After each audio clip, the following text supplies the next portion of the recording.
नमस्कार दोस्तों, मैं बीरेंद्र सिंह आपके अपने YouTube चैनल अपूर्व GS 24/7 पर आप लोग का पुनः एक बार स्वागत करता हूं। दोस्तों, इस GS श्रृंखला की अगली कड़ी में हम लोग देखते हैं इतिहास में हम लोग देखेंगे वैदिक काल से संबंधित। वैदिक काल के हम लोग कुछ वीडियो पढ़ चुके हैं दोस्तों। इस वैदिक काल में कुछ ऐसे वाक्य हैं जो ग्रंथों में उल्लिखित हैं, जो अमूमन हम लोग अपने जीवन में बहुत बार सुने होते हैं, लेकिन जब उसका क्वेश्चन आ जाता है तब ये नहीं पता चलता है कि यह वाक्य का पहली बार उल्लेख कहाँ पर किया गया है। तो हम लोग यही आज वर्णन करेंगे। जो लोग इस वीडियो को पहली बार देख रहे हैं वह चैनल को अवश्य सब्सक्राइब करें और वीडियो पूर्ण देखें, और बहुत सारी इसमें आपको जानकारी मिलेगी क्वेश्चन के दृष्टि से। आइए हम लोग देखते हैं। पहला आता है आपका ऐत्रेय ब्राह्मण, जो ऋग्वेद का ही एक ब्राह्मण है। इसमें उल्लेख मिलता है अयोध्या, जो हम लोग जानते हैं अयोध्या श्री राम जन्मभूमि है या भगवान राम का जन्मस्थली है। अयोध्या का उल्लेख ऐत्रेय ब्राह्मण में मिलता है। राजा की जो उत्पत्ति होती है, राजा की उत्पत्ति ऐत्रेय ब्राह्मण में। जब राजा की उत्पत्ति होती है तो उसका राज्याभिषेक भी होता है, और राज्याभिषेक का भी उल्लेख ऐत्रेय ब्राह्मण में ही मिलता है। जो आज हमारा समुद्र है, इस समुद्र का भी उल्लेख ऐत्रेय ब्राह्मण में मिलता है। और ऋग्वेद का जो 10वां मंडल है, इस 10वें मंडल में चारों वर्णों के जो कर्तव्य बताए गए, इन चारों वर्णों का कर्तव्य ऋग्वेद के 10वें मंडल में बताया गया है। सुनासेब की कहानी इसी ऐत्रेय ब्राह्मण में है, और सोमयज्ञ का वर्णन भी यहीं पर मिलता है। जब राज्याभिषेक किया जाता है राजा का, तब उस समय बहुत सारे यज्ञ किए जाते हैं। उसमें से बहुत सारे यज्ञों में एक सोम यज्ञ है, इसमें भी आपका वर्णन मिलता है। विष्णु जो हिंदुओं के सर्वोच्च देवता माने जाते हैं एक तरह से, उस विष्णु को भी सर्वोच्च देवता के रूप में ऐत्रेय ब्राह्मण में उल्लेख किया गया। सबसे ज़्यादा आपको क्वेश्चन पूछने वाला है अयोध्या, राजा की उत्पत्ति, राज्याभिषेक और चारों वर्णों के कर्तव्य का वर्णन कहाँ मिलता है, तो हमको मिलता है ऐत्रेय ब्राह्मण में, जो ऋग्वेद से संबंधित है। अगला हम लोग देखते हैं शतपथ ब्राह्मण, जो आयुर्वेद से संबंधित है। यह आयुर्वेद गद्य और पद्य दोनों में लिखे गए हैं। शतपथ ब्राह्मण, ब्राह्मणों में सबसे प्राचीन ब्राह्मण शतपथ ब्राह्मण है। इसमें बहुत महत्वपूर्ण क्वेश्चन इसी ब्राह्मण से आते हैं। पहला है पुनर्जन्म का सिद्धांत। हम लोग सभी लोग जानते हैं कि पुनर्जन्म का विश्वास करते हैं, और वही पुनर्जन्म शतपथ ब्राह्मण में उल्लिखित है। जल प्लावन का कथा इसी शतपथ ब्राह्मण में है।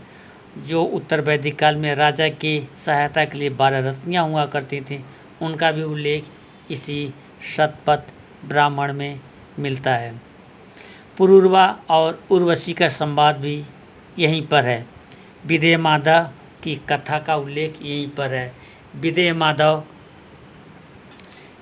माधव ने वैश्वानर अग्नि को मुख में धारण किए होते हैं, और घृत का नाम लेते ही विदेह माधव के मुख से अग्नि जमीन पर गिर जाती है, और पृथ्वी को जलाते हुए यह सदा नीरा गंडक तक जाती है। इसलिए उत्तर वैदिक काल की जो पूर्वी सीमा है वह गंडक मानी जाती है, जिसको सदा नीरा कहा जाता है।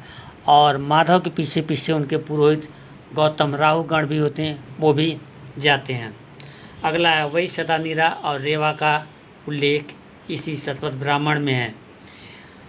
स्त्री को पति के पश्चात भोजन करना चाहिए, यह भी उल्लिखित यहीं पर किया गया है।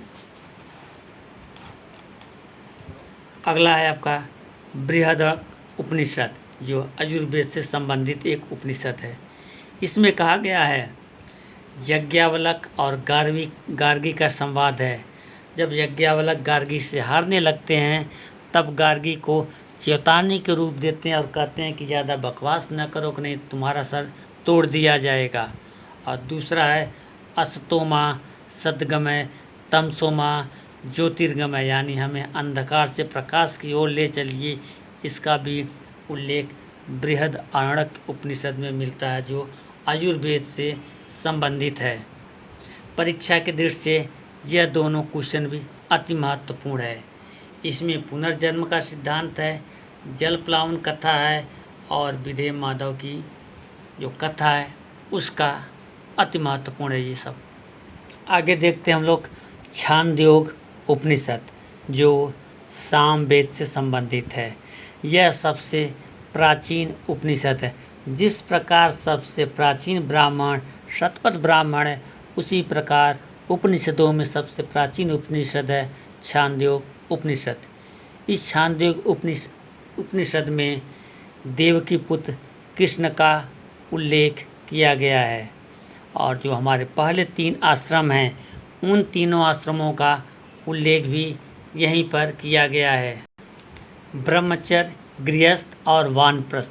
लेकिन जो चौथा आश्रम है संन्यास, वह जबालो उपनिषद में है। यानी 3 का उल्लेख छांदोग्य में है और चारों आश्रमों का उल्लेख जबालो उपनिषद में उल्लिखित है। आरुणि और उद्वालक तथा श्वेतकेतु का संवाद इसी छांदोग्य में है। बुद्ध के जो पंचशील सिद्धांत हैं वह भी छांदोग्य उपनिषद से ही लिए गए हैं। इतिहास और पुराण को पंचम वेद कहा गया है। परीक्षा की दृष्टि से सबसे ज़्यादा पूछे जाने वाले हैं आपके देवकी पुत्र कृष्ण का उल्लेख, पहले 3 आश्रम, और आरुणि और उद्वालक श्वेतकेतु का संवाद है, ये पूछे जाते हैं। अगला हम लोग देखते हैं मुंडकोपनिषद, जो अथर्ववेद से संबंधित है। हम लोग जानते हैं इसी मुंडकोपनिषद से सत्यमेव जयते, जो हमारा आदर्श वाक्य है, यह लिया गया है और कहा गया है इसी में यज्ञ की तुलना टूटी फूटी नाव से की गई है। जिस प्रकार हम टूटी फूटी नाव से समुद्र या नदी नहीं पार कर सकते, भव सागर में डूब जाएंगे, उसी प्रकार कहा गया है कि हम यज्ञ से अपने जीवन से उद्धार नहीं हो पाएंगे, यानी तर नहीं पाएंगे। ये यज्ञ की तुलना टूटी हुई नाव से कही गई है। अगला है आपका तैत्तिरीय ब्राह्मण, जो आयुर्वेद से संबंधित एक ब्राह्मण है। इसमें कहा गया है कि अधिक अन्न उपजाओ। हम लोग सभी जानते हैं कि अन्न मनुष्य का सबसे जीविका चलाने का आहार है, इसलिए कहा गया है अधिक अन्न उपजाओ तैत्तिरीय ब्राह्मण में। अगला है कठोपनिषद। इस कठोपनिषद में यम और नचिकेता का संवाद है, और यहीं पर आत्मा को पुरुष कहा गया है कठोपनिषद में। इस वैदिक काल से जितने भी क्वेश्चन बन सकते हैं सभी का उल्लेख हम लोगों ने इस लगभग 4 वीडियो में कर चुके हैं। जो कुछ भी छूटा है, जिसको लगता है वह कमेंट बॉक्स में कमेंट करे, और जो लोग पहली बार इस वीडियो को देख रहे हैं वह वीडियो को सब्सक्राइब करें चैनल को, और लाइक शेयर अवश्य करें। और इस वीडियो को पूरा देखने के लिए धन्यवाद दोस्तों, आप सभी का जय हिंद।